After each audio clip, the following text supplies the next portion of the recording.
Hey everybody, welcome back to the Matt Report. Short introduction today. Tom McFarlin's on the show to talk about his new membership slash digital course that he's selling over on tommcfarlin.com. Kind of learn about why and how he's been doing all of this and sort of balancing act of his consulting life, his product life, and now his digital course life. And we sort of just get into the weeds of what that's been like for him and how he has approached it. Strategy or no strategy, you'll find out in this coming episode. Hey, have you been enjoying this impromptu season 6? Sort of everything went off the rails, and we had a great collection of guests so far on my unofficial season 6. It's been a great time. If you have, go ahead and leave us a 5-star review in iTunes. I see them creeping up over the last episode. It was really popular. The blue-collar WordPress worker and the past guests this season have been great. Thank you, everyone who's taken the time to listen and be on the show and that kind of thing.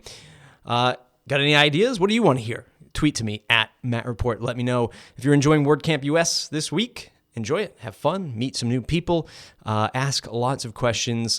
Make sure that you're getting everything, every $40 worth of your value there to attend and say hi to everyone, make new friends, and build up your community. It's mattreport.com/subscribe to join the mailing list. Let's get into the show.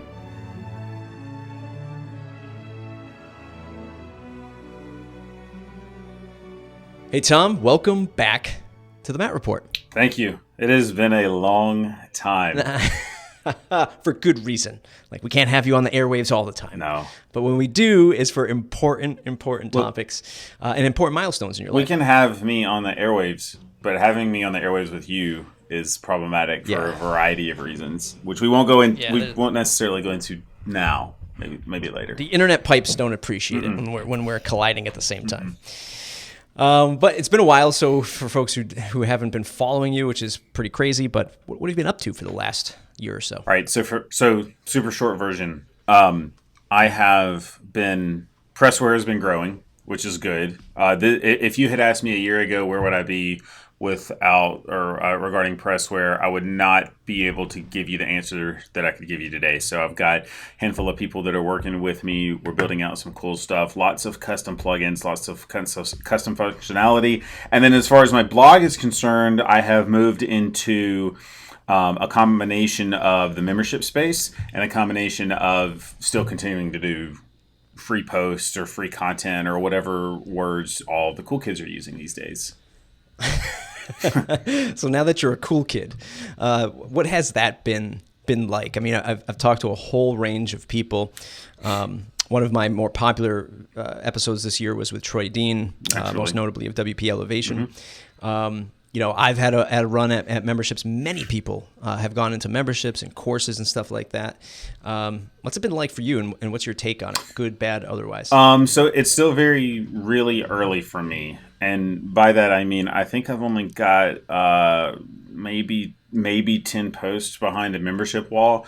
And I will say that I'm doing very little marketing, advertising, etc. on it. So with that kind of as the background, it's a very slow climb. I do have members.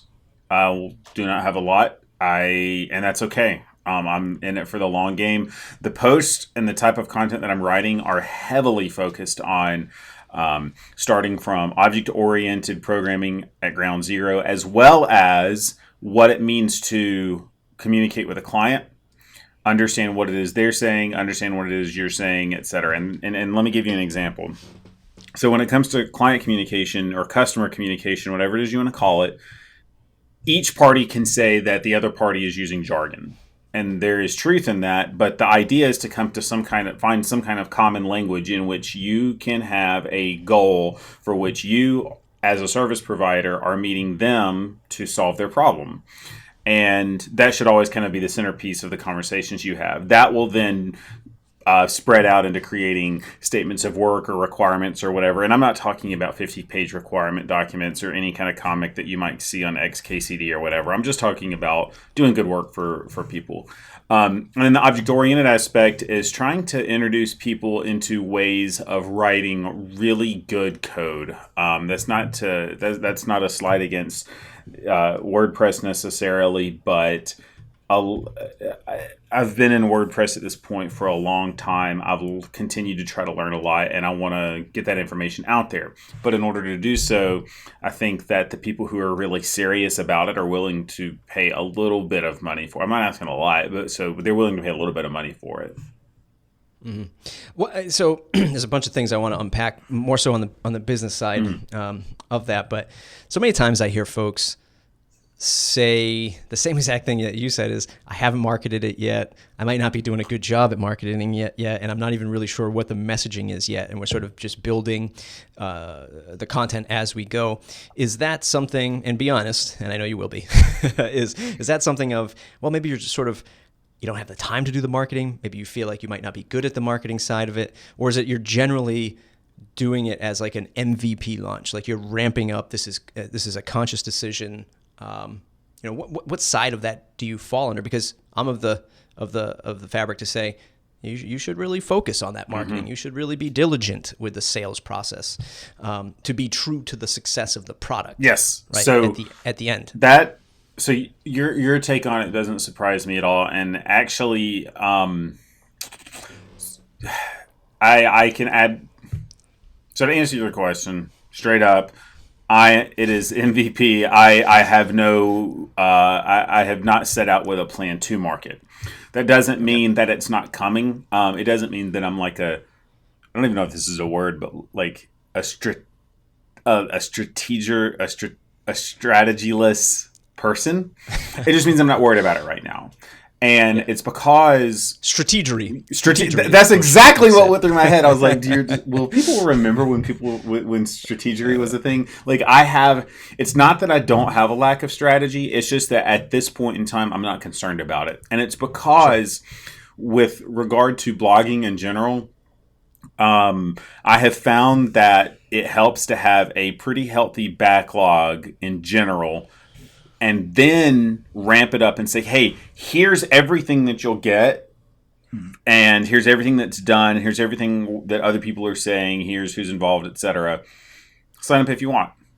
Versus saying, here's what's coming, go ahead and pay. Because I'm much more, if I was a customer, I'd be much more likely to say, yeah, I'll pay for the content that's already there, versus saying, you want me to pay for something that doesn't even really exist yet? So right. I'm kind of I'm writing weekly, 2 to 3 times a week, long form, and tweeting about it. And if people ask me about it on Twitter, I'm happy about that. I get emails about it. I'm happy about that. People are signing up weekly. So I'm just letting it kind of go from there. And then next year is when I will see about possibly doing more marketing around it. Yep. I mean, you're a prolific blogger, which is probably just an understatement at this point. And you do it just at a cadence that there's no way. Like I tried, and it was just mentally taxing. Like I did it for a solid month and a half with the plugin property. Mm-hmm. And that was just like, that wasn't even really thinking. It was just tutorials, right? So it was just like, find another plugin. I mean, it was stuff that you could literally put on repeat, but man, it was certainly a challenge. Mm-hmm. So kudos to you on that. In terms of like creating a syllabus or a course outline, like, is that part of it mapped out, or you're like, you know what, I've been doing this for 20 years, like I know what steps this course needs. I'm just gonna rifle them out there. I actually do have a syllabus that I'm following, and that's a college level term. I have an outline. And I have a very detailed outline of the type of stuff that I want to cover and the order in which I want to cover it. That isn't to say that it's written in stone, but I do have I have some strategy around how I am, how I'm writing the articles, and then how I will be tying everything together as certain parts of it close and we move into the next part and so on. So yeah, there's definitely some strategy behind it. Whereas the day-to-day blogging that I do is largely based on experience, and maybe it's based on something I'm working on, something I've been thinking about, something that I'd like to see that I don't see other people writing about, or just my take on how to do something. Yeah. One of the things, and this is switching gears just a little bit, but I'm a follower of Gary Vaynerchuk. Yes. I don't know if you follow any of his work or see what he does online, but he sort of falls into the high energy internet marketing guy. Built an amazing business, agency business, and still growing. It's just insane the levels of success he's hit. But one of the things that I've always just had a distaste in my mouth for other internet marketers is people just follow along, right? They see the success. They see a Ferrari and an internet marketer's Instagram photo. Like, that's what I want. Like, I want that Ferrari. I want to build this business. And one of the tones that Gary's taking lately is, look, don't follow along with what, with what I'm doing. Don't try to, have a sneaker line that he just came out with and sold out with on the first day, right? Don't try to travel the world because this might not be a fit for you. Just because I built 1,000-person agency and it's still growing doesn't mean it's something that you should do either. Right.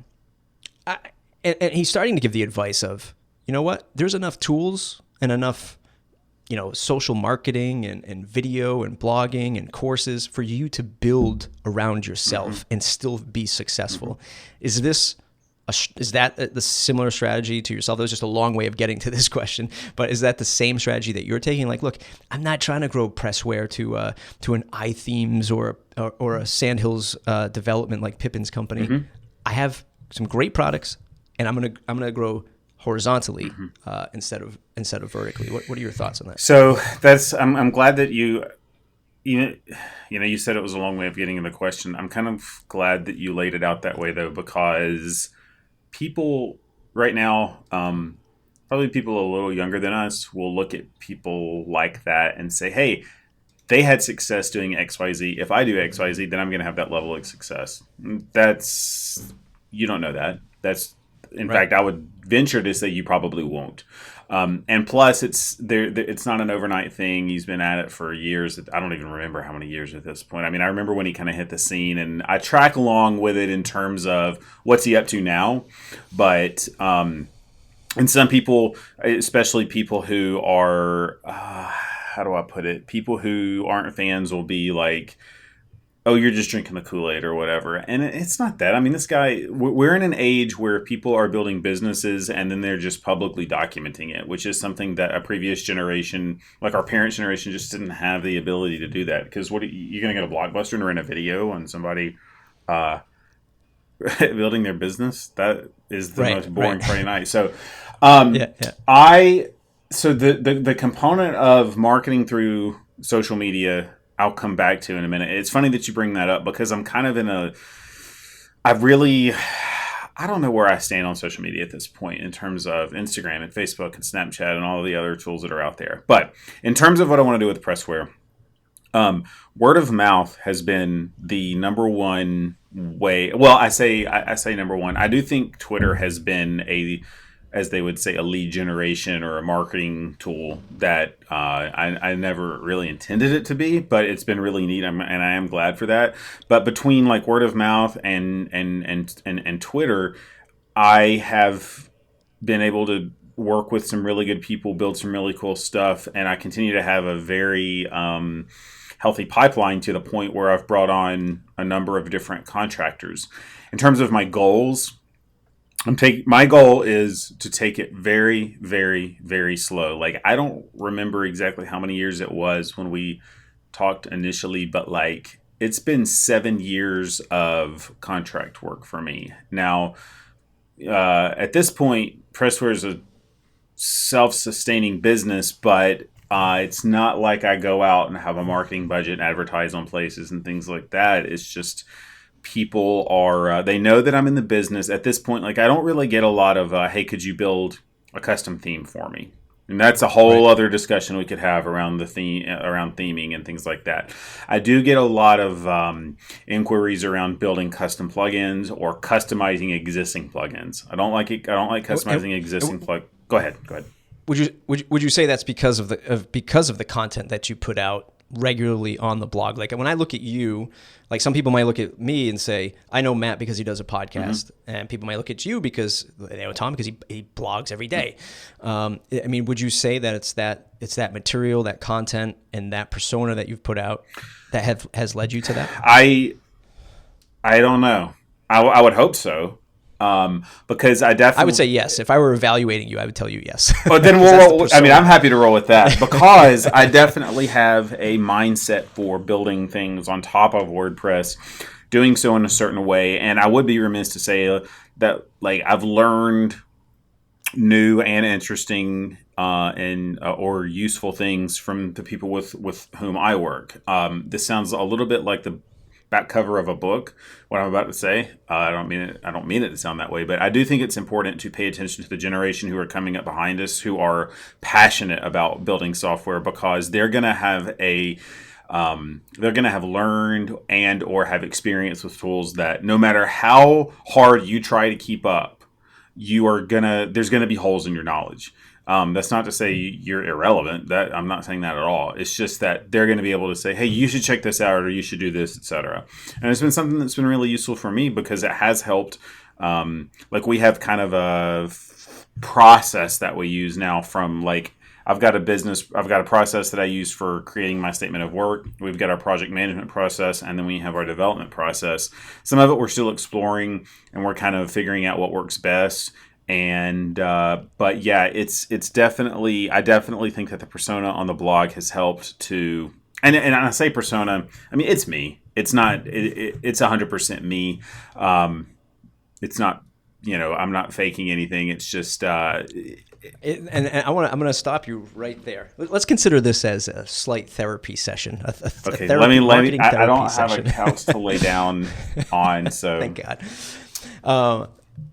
When you said right there, and you said, well, this is me. And when you say that statement, I immediately hear that a lot of people feel that what people put out on the web is fake, right? And maybe you're just, bouncing that because what I said about internet marketers, right? There's this fakeness, right? Like, hey, look at this, screenshot of this Ferrari, but I could never buy this. This I just went to a rental place and stood next to it and took a photo. Right. I think a lot of people are fearful of putting themselves out there because they're going to be perceived as fake. I mean, it's like this, there's like this ickiness to marketing and sales. And on my perspective, I say, look, you just be who you are, and those connections will come, right? Unless you're just a maniac. And guess what? Maniacs still get audiences, right? Yeah. As long as you're playing within humane lines here. But crazy people still get audiences. And if that's your audience, go for it, right? And I've said this in past episodes before, I've been just so intrigued and interested in learning how celebrities start. A whole range of celebrities. And I talk about like Dr. Dre, like you see, if you watch his documentary on HBO, and how he sold his company to Apple, the most prestigious corporation in probably the history of the world at this point, for $1 billion. And this was a guy who started as like a DJ. Then he went into the rap scene, and people were just like, this guy's a rapper. Like, and you have this whole social sort of dilemma with that. And then growing up, it was like he becomes a label owner, and you just see these different phases, and you're like, this guy's not going to do anything. To now selling a business for $1 billion to Apple. It's just amazing, the story arc when people are just doing what it is and who they are, which Gary Vaynerchuk the same way. And, and you too. Like, I feel like everything out there is who you are. I don't perceive it as fake, and I hope others don't perceive it as fake. But the important thing is that people aren't afraid to put themselves out there just because of that. What I have found, so I took a year-long sabbatical from going to WordCamps this year because I kind of WordCamped out last year, or I got WordCamped out last year. And the goal that I always kind of have in the back of my mind, not the goal, but like the idea I have in the back of my mind is I hope that when people meet me, that they and we hang out and we chat or whatever, that it sounds like, oh man, he talks like he writes on his blog. Or after we've hung out, you go back and you read my blog and you think, oh, that he writes exactly like he talks. I don't try to do the academic approach. I don't try to be the hip, cool, whatever, because I can't. I mean, we could start the trolling right now, but yeah, the thing is that I think that there is a bit of, if you go to conferences, WordPress or not, you're going to meet people and they are going to come off as scummy, or they're going to come off as something that just doesn't jive with your personality, or they're going to come off with this disconnect of how you read them or perceive them online. I don't like that. I'd rather just be what you see is what you get. And I know it's a cliche and I know it's not exciting, but it's so much easier just to do that than to try to balance this caricature. And Right. and that's kind of what it is. I mean, it's a caricature of some attribute or attributes of who you are for the sake of what, at the end of the day. Like, just be you. Right. And some people are going to like you and some people aren't, and that's okay. So moving into the future, do you see yourself being open to different avenues of marketing yourself, your company, the products that you put out there, or are you just going to continue to see where at least your combination of Twitter and blogging sort of takes you? That's a good question, because I have been looking at, like, I nuked my Instagram account in terms of I deleted everything on it and deleted everything that I liked and whatever, but I still like follow my friends and follow what's going on with people. I still like to watch stories or the video, whatever they call them. Snapchat, I've kind of lurked around, and Facebook's one of those things that, like, I'm trying, man, but like I did reactivate my Facebook account and I'm trying to hang in there with it, but it's hard. Like, I had to install extensions that that like hide all the visual noise, for lack of a better term. But how this relates to me, I mean, I don't know. I don't know what am I going to do? I'm going to sit in front of a video and be like, today I'm doing this, and this is what it looks like, and isn't this cool? And I don't know if our industry really leads, or I don't know if what I do in the industry really lends itself well to making videos or anything, versus, say, someone who cooks or someone who does music. Yeah.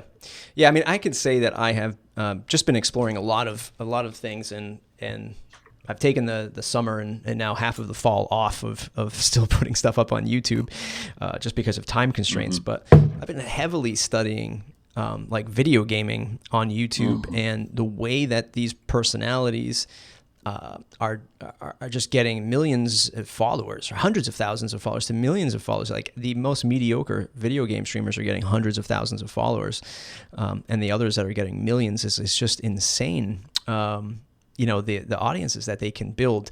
And I too am curious if this space, there's the WordPress space, there's like the more broader like development space, which you might find yourself in and knowledgeable of way more than I am. But then there's like this little microcosm of WordPress, and I'm wondering if entertainment and education, because at some level there has to be some kind of entertainment factor there for folks to tune in every day. Otherwise, it's just a tutorial that they just tune in once, and it's just like, okay, I watch how to do this and now I'm gone. There has to be some kind of entertainment factor in there to keep people going. Anyway, all that is to say is I too am curious if this space, particularly WordPress, can have that kind of thing happen. I'm trying it. I've been doing it for the last 5 years with Matt Report. I feel like it's got some success to that. But other people on YouTube, it's just a tutorial machine. Yes. Right? It's just a tutorial machine. And they go from sponsoring one product to the next product to the next product. There's no thread of commonality in there other than, hey, there's a new thing, I'm going to just talk about it, and it's gone the next day, and they're on to the next thing. Yeah. And that's the harder part for me. I think it started, the video game example is really good. Like, I never would have expected, had you asked me when YouTube first came out, when people be using YouTube to show how they harvest something in some video game, and I'm like, why would I ever watch that? And man, I mean, my nephew, for example, he's a teenager, and he has watched and shared stuff, and thousands of people watch it. And I know that's on the low end of what people do.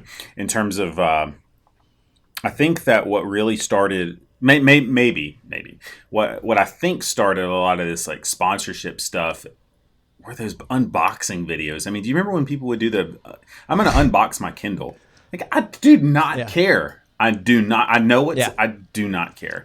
I get the allure for some. I really do. I'm being harsh, but I think that's what started it. And when people saw how to dress it up a little bit, it became much more of an attractive way to share whatever it is they're being paid to promote, or whatever it is that they want to share, or whatever. So YouTube for me, I don't see myself going on YouTube and doing anything. I can tell you that right now. Now, in 1 year or 2 years, I'm probably going to be like, I can't believe I said that. But I don't see myself like that. Doesn't seem like my style. Yeah. Yeah. Shifting gears again. Recently, I published a post called the Blue Collar WordPress Worker, and Matt had put out a post or a tweet in response to Scott Bollinger's article, where Scott explored the Shopify side of web technology and saw and contrasted the difference between WordPress, so on. So Matt put out his tweet about how he felt that the growth, or sort of insinuating that the growth of WordPress is really because of the individual user, and I don't deny it. I don't deny that a vast amount of websites are solo-owned websites. Somebody went to a host and clicked one-click install and they booted it up, or they went to .com and booted it up. The take that I have on it is it's very much a very large portion without having any data, which we don't have. And apparently will not get, based on an interview he did with Brian Krogsard the same day I published this article. I feel like the consultants, folks like you and I and thousands of others, are launching, I don't know, 50 to 100 times the amount of websites than a solo owner is, because we're out there selling it, right? We are the boots on the ground. My fear moving forward in the space is, we're just going to bring WordPress in this direction, how we see fit, right? We're gonna start creating features that you're only gonna get through Jetpack. We're gonna start tying in Gutenberg to some maybe paid themes and layouts to Jetpack. Oh, by the way, .org now is really just a revenue opportunity versus the CMS that we all sort of knew and love and wanted to contribute to. You don't have to share my opinion or agree with my opinion for sure. But again, all of that is to say, I have two things at play with this question. One, I think blue collar digital workers is a thing. I think it is a thing, right? I think that for some of us, we're in a commoditized area.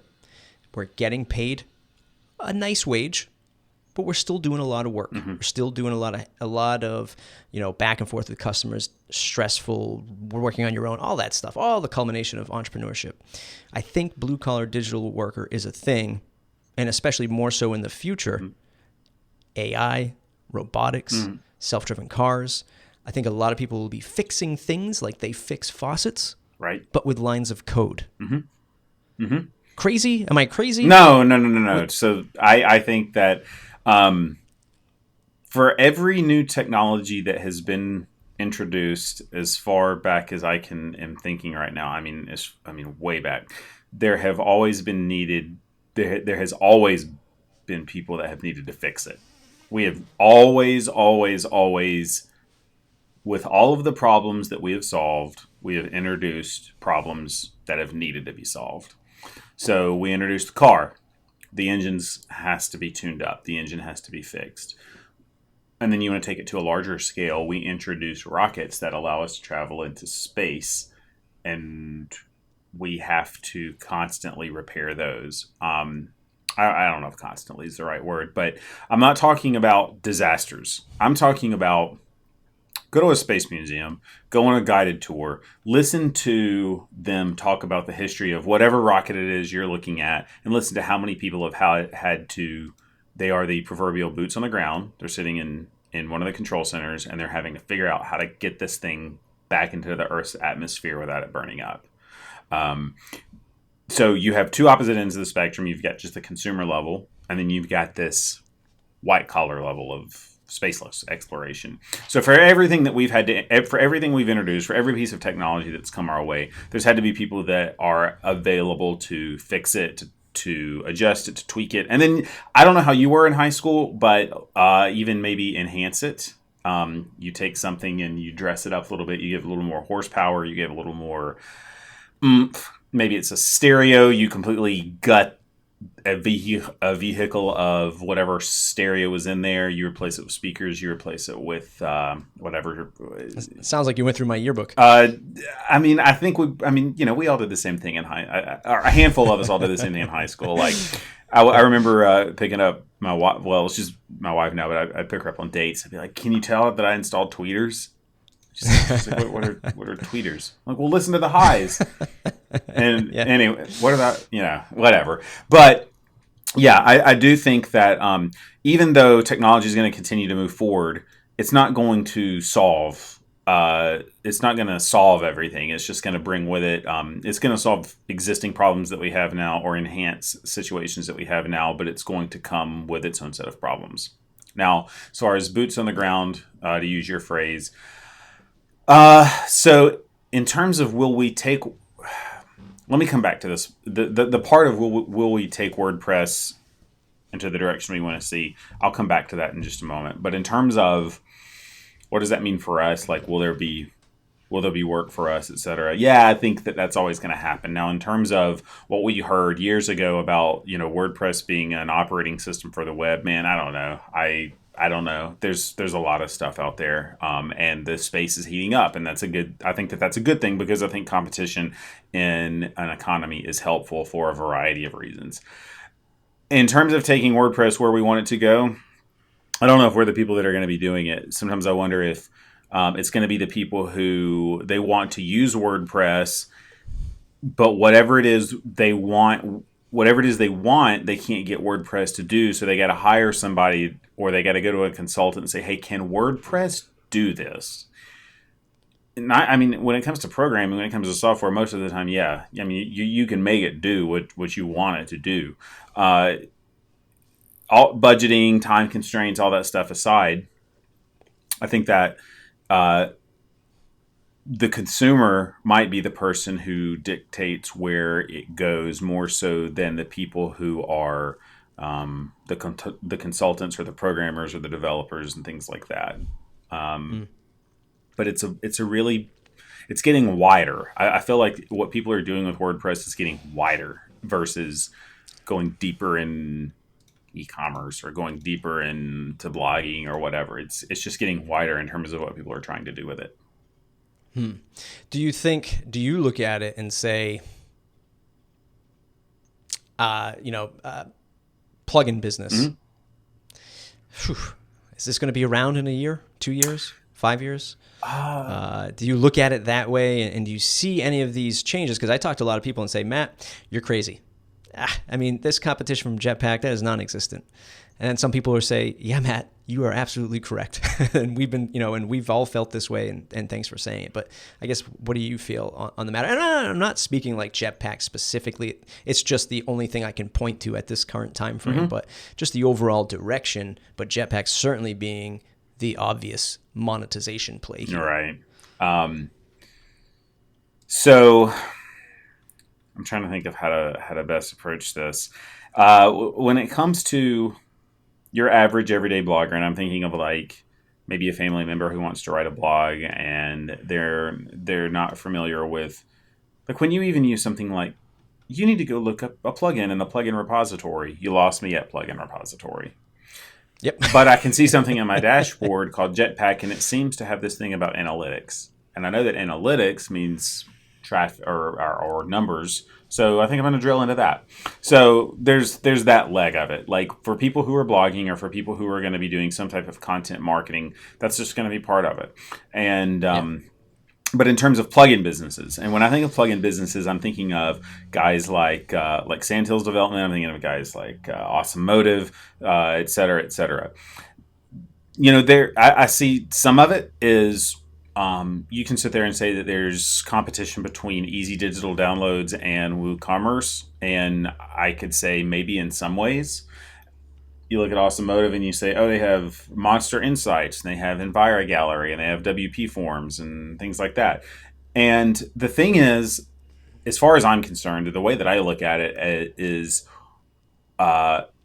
not from trying to take like the developer glasses off. I try to look at it and evaluate it from a what's the most attractive. What's the thing that helps me get what it is that I need the most? Is the WP Forms builder better for this project or better for me than what Gravity Forms is offering? In some cases, maybe. In some cases, maybe not. When I look at wanting to have analytics, is the simplicity of the core offering of Monster Insights better than whatever Jetpack has to offer? Maybe, maybe not. Personally, I'm a fan of Monster Insights. And that's not like a paid endorsement of whatever Syed and his teams is up to. I just prefer Monster Insights.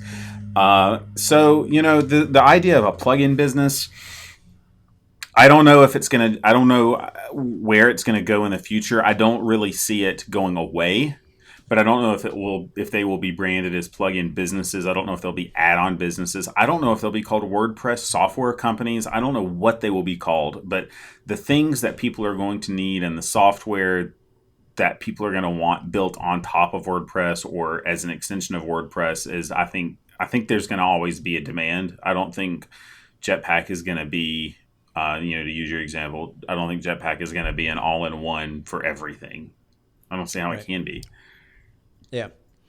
Yeah. I think you're right. I think that people will move away from the phrase of name any plugin that starts with WP, right? Mm-hmm. WP Forms, WP Builder, whatever it is.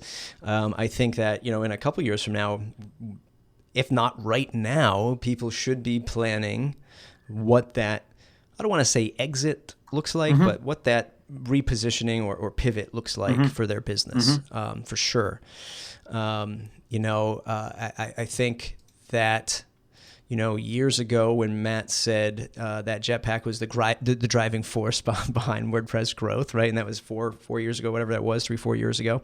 And now it's the individual user is the growth. All I'm hearing is we need to build a Wix competitor. We need to build a Squarespace competitor when I hear those words mm-hmm. come out. And, again, people might say that I walk around with a tinfoil hat, but as I mentioned in that piece, my family came from running a General Motors dealership, and in the late 90s, early 2000s, before the big internet.com bust, and then the global financial crisis in 2007, no one expected General Motors to go bankrupt. Right. Nobody. It wasn't even a thought on anybody's mind at the time. They had $40 billion worth of cash, mm-hmm.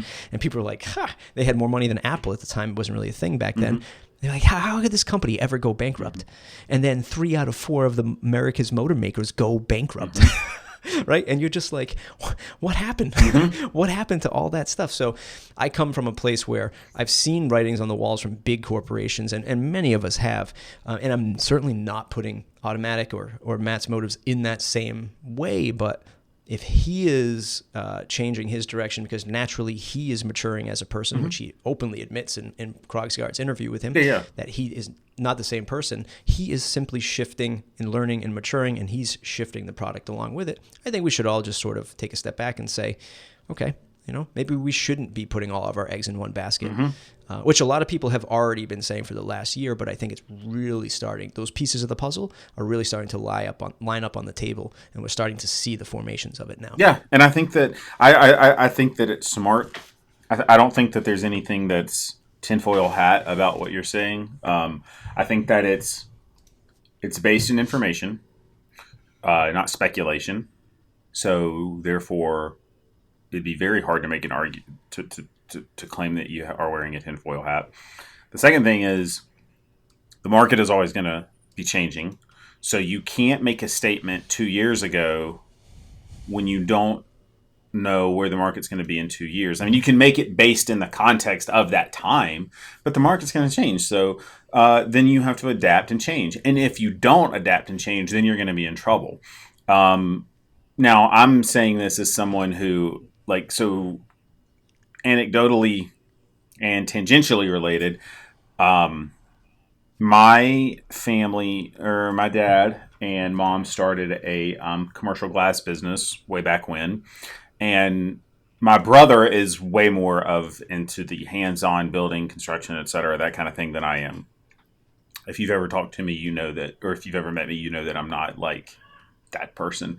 But they weathered the economic downturn while all of the other companies in their area, and when I say a company, I mean like maybe between 30 and 40 employees. This is a small business. They weathered it. That doesn't mean they had to make adjustments. They had to make constant corrections, but they weathered it while all of the other businesses in that region folded. And now there is more work. Like they're still standing. And literally, I guess I can say this. My brother went into my dad's office. They were just telling me this. Like a couple weeks ago, my brother went to my dad's office and says, "I think we need to downsize and stop selling jobs."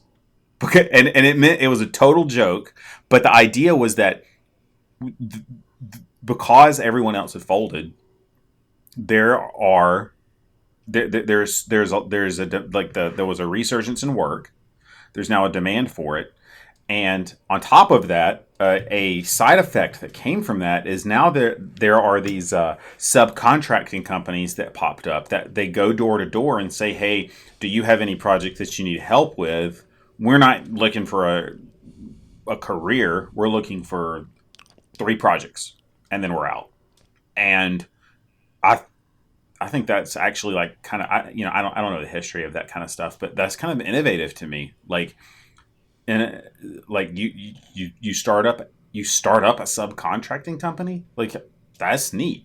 And they're still around and they're still out there and they're still working. So all of that to say, this idea of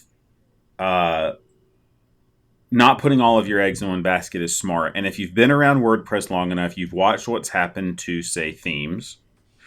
And I don't think plugins will necessarily fall victim to, and I don't even want to say fall victim. I don't think that plugins are necessarily going to become, or they're going to have the same trajectory that themes had. But I do think prefixing something with WP whatever is a little iffy. And this is coming from someone who runs a business called Pressware. And the reason that I named it that when it started was because it's software built on WordPress. It's a combination of the term. That was the only strategy that went into it. I knew that I didn't want it to be prefixed with WP, but I knew that I always wanted it to be, or I knew that I wanted it to be related to the idea of software being built on a platform that was meant for publishing content, be it blog, be it content management, etc. So it's a really long answer. I don't know if I even really answered your question, but there are my thoughts on it. Yeah. No, I mean, there was a lot there. There was the fundamentals of why, you think that us service workers, us blue collar workers are still going to thrive in this community. And I think we will. I think services will be needed for quite some time. For quite some time. People will always be implementing, at least for the next decade, some piece of technology that they are unaware of, and they need somebody to do that for them.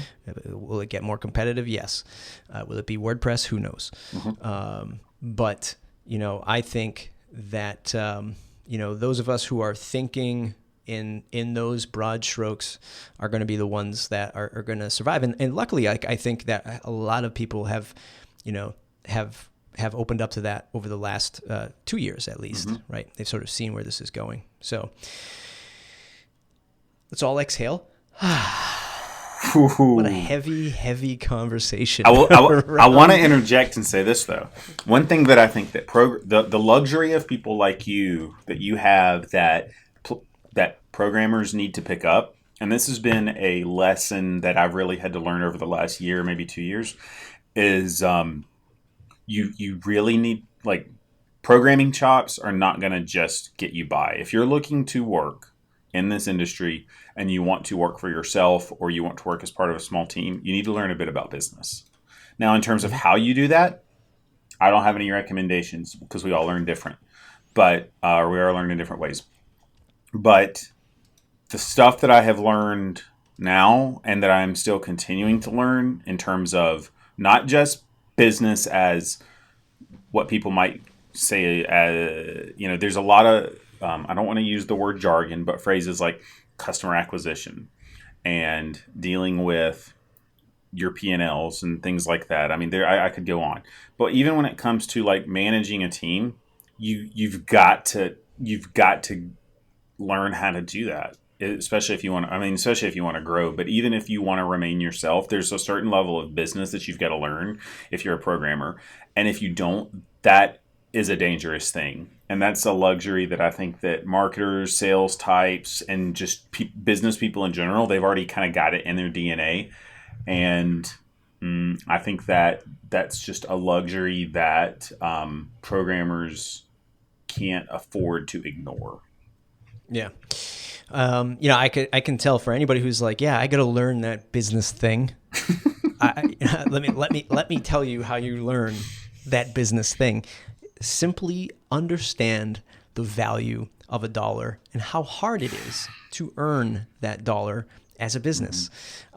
You have to just, and you don't even have to say put on your sales hat, but just asking somebody for $1 to do something. That's the lesson in business. You learn everything there about marketing, sustainability, hiring people, accountants, taxes. That first time that you ask for that dollar and understand what that transaction looks like, will make you understand why a business, like if you're a programmer at a big shop right now and they're like, code, ship. And you're like, why are these people breathing down my neck? If you understood how hard it was to get that customer, in most cases, right, unless they're, in most cases, but if you understood how hard it was to get that customer, and when you see your place that you're working at charging $250 for your hour's worth of time, but they're paying you, I don't know, $40 an hour over the course of salary, and you're like, boy, there's a big gap here. They're making $210 on me. No. That $210 is getting split up amongst many other places amongst the business. Yeah.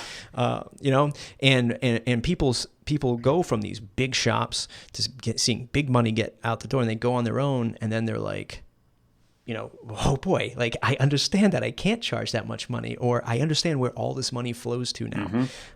So if you can understand how hard it is to earn a service business and treat the customer right and do all things right per dollar, that's the biggest lesson. You don't need to, figure out these mindset equations and what is the hiring process like and all this stuff. You just need to understand how that dollar flows through a business, and you will learn because you'll see how fast it disappears. Yes. Once you start doing that stuff. And if I had to give advice, then, or when people ask me, like, and this is a little corollary to all of the stuff you just said, which all of that is on point.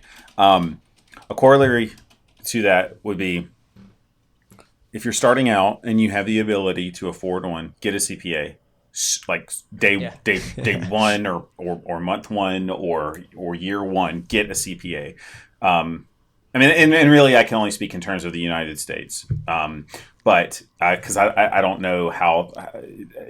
I'm ignorant when it comes to other countries' taxes, but when it comes to the United States, get a CPA, and then from there. In terms of like, oh, Tom, what's your hiring strategy? Man, my hiring strategy is do they do good work? And it's super easy to find whether or not they do good work.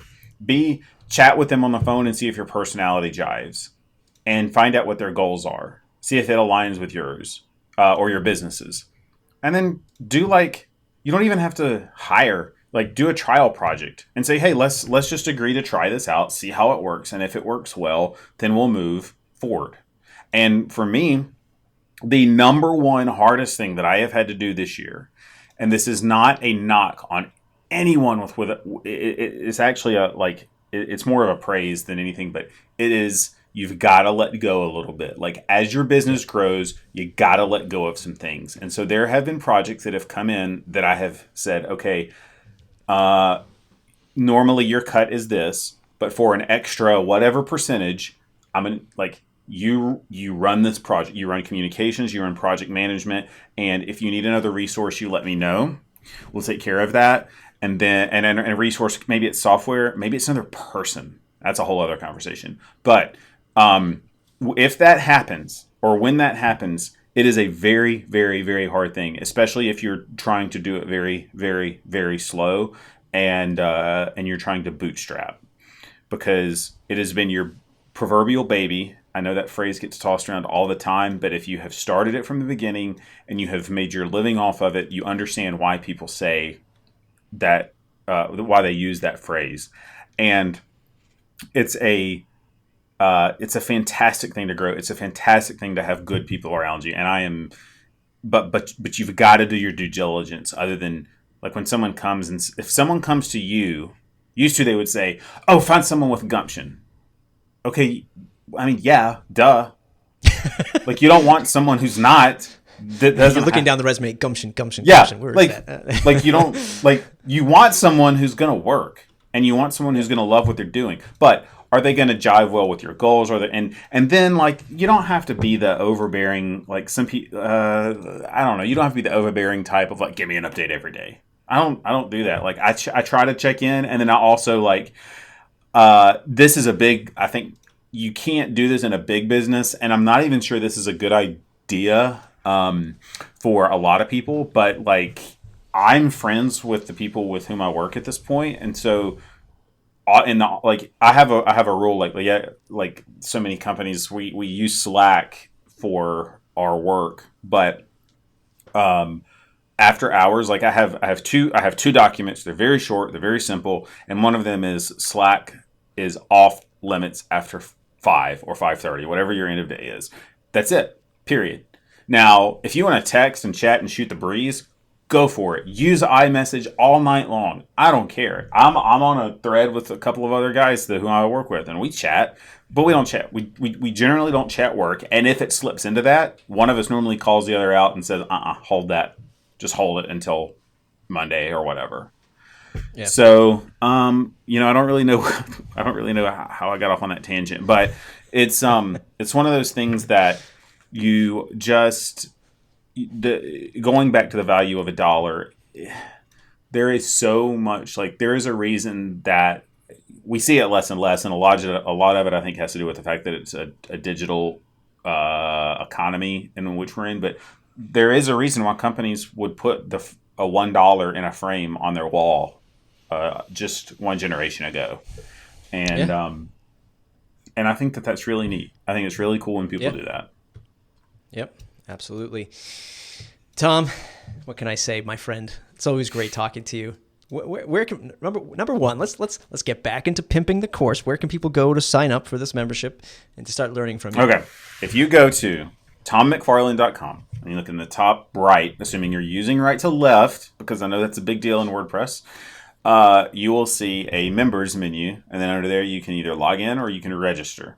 And then under register, you can do it monthly or you can do it yearly. Your call.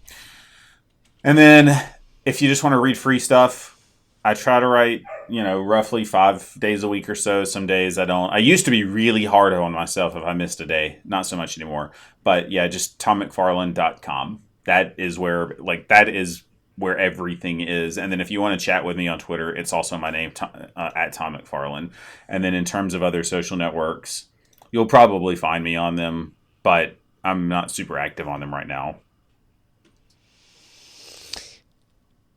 It's tommcfarlin.com/yearly membership. That's what I'm going to tell people to go sign up for. Let me rework the pitch for you. Okay? Please, Matt, please endow me with your marketing for you. When somebody says, "Hey Tom, where can we go? Where can we go to sign up for this amazing course that you have?"